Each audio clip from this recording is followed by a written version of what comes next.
Hello friends, good morning. मैं हूं आपका दोस्त डॉक्टर रजनीश, ऑर्थोपेडिक सर्जन।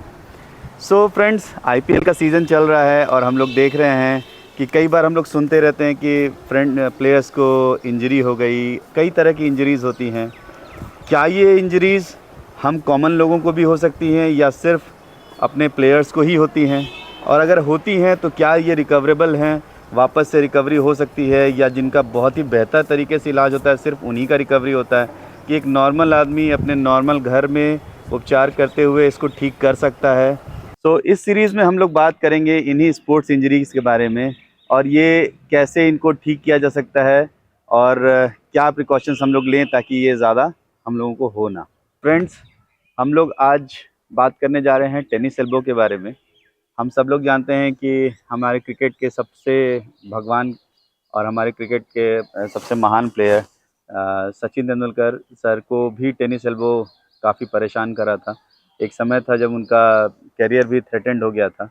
तो क्या है एक्चुअली टेनिस एल्बो, और क्या ये हम कॉमन लोगों को भी हो सकता है या सिर्फ स्पोर्ट्स पर्सन्स को ही होता है? आप देखेंगे कि नाम में ज़रूर टेनिस एल्बो लगा है। ये ज़्यादा कॉमनली टेनिस खेलने वाले पर्सन्स को हो सकता है, बट ये किसी भी तरह के प्लेयर्स को या इनफैक्ट हम लोगों को भी होता है। तो टेनिस एल्बो क्या है?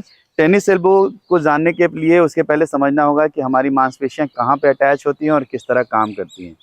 जो हमारा जो एल्बो जॉइंट होता है वो 2-3 हड्डियों से मिलके बनता है, जिसमें ऊपर वाली हड्डी को ह्यूमरस, इस तरफ वाली को रेडियस और इधर वाले को अल्ना कहते हैं। और इन्हीं के जोड़ से मिलके ये एल्बो जॉइंट बनता है। एल्बो जॉइंट का 2 पोर्शन होता है, एक इस तरफ, इसको लैटरल एपिकोंडाइल कहते हैं, और इधर मीडियल एपिकोंडाइल होता है। इस जगह पर कॉमन एक्सटेंशन ओरिजिन, यानी यहाँ पर 5 मांसपेशियाँ ऐसे जो हमारा उठाने वाला काम करती हैं, एक्सटेंशन का काम करती हैं, इसमें ये पांचों मांसपेशियां एक जगह जाके अटैच होती हैं। इसको कॉमन एक्सटेंशन ओरिजिन कहा जाता है। जब इस जगह पे ये पांचों मांसपेशियां किसी वजह से अगर बहुत ज़्यादा इस पर प्रेशर पड़ रहा होता है, या हम लोग घर में भी कई बार कुछ वजन वाली चीज़ें उठा लेते हैं, या सामान कुछ ऐसा हो जिसको खींच रहे हों, उसमें पुल हो जाता है, तो उस केस में यहाँ अंदर सूजन आ जाती है। तो इसको हम लोग कॉमन टर्म्स में टेनिस एल्बो कहते हैं, या फिर मेडिकल टर्म्स में इसे लैटरल एपिकोंडाइलाइटिस भी कहा जाता है। ये बहुत ही कॉमन परेशानी है जो हम सब लोग कई बार देखते हैं और इसको परेशानी का सामना भी करना पड़ता है। तो इसको ठीक कैसे करें?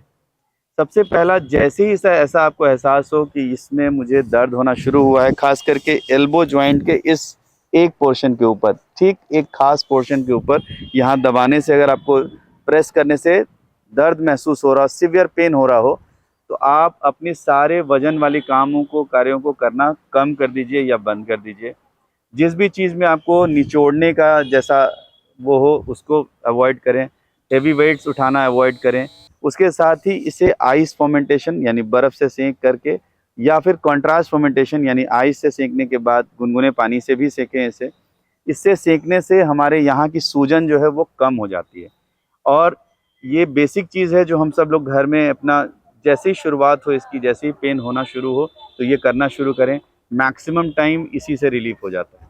बट अगर आपको लग रहा है कि नहीं, ये पेन मेरा बढ़ रहा है, तो ज़रूर अपने किसी नज़दीकी ऑर्थोपेडिक कंसल्टेंट से मिलें और उसके बारे में जानें, क्योंकि ये बहुत ही आसानी से सॉल्व होने वाली चीज़ें हैं। कुछ दवाइयाँ, कुछ मेडिसिन्स और फिजियोथेरेपी के साथ इसको ठीक किया जा सकता है। कभी कभी हमें ज़रूरत पड़ती है तो यहाँ पर एक इंट्राआर्टिकुलर स्टेरॉयड इंजेक्शन भी देने की ज़रूरत पड़ जाती है, उससे भी ये ठीक हो सकता है। एंड वर्स्ट केसेस में कैसे अगर बहुत लंबे समय से ये परसिस्टेंट है तो इसमें सर्जरी तक की नौबत आती है। इसका ध्यान शुरुआती दौर में ही रखें और अपने आप को स्वस्थ रखें।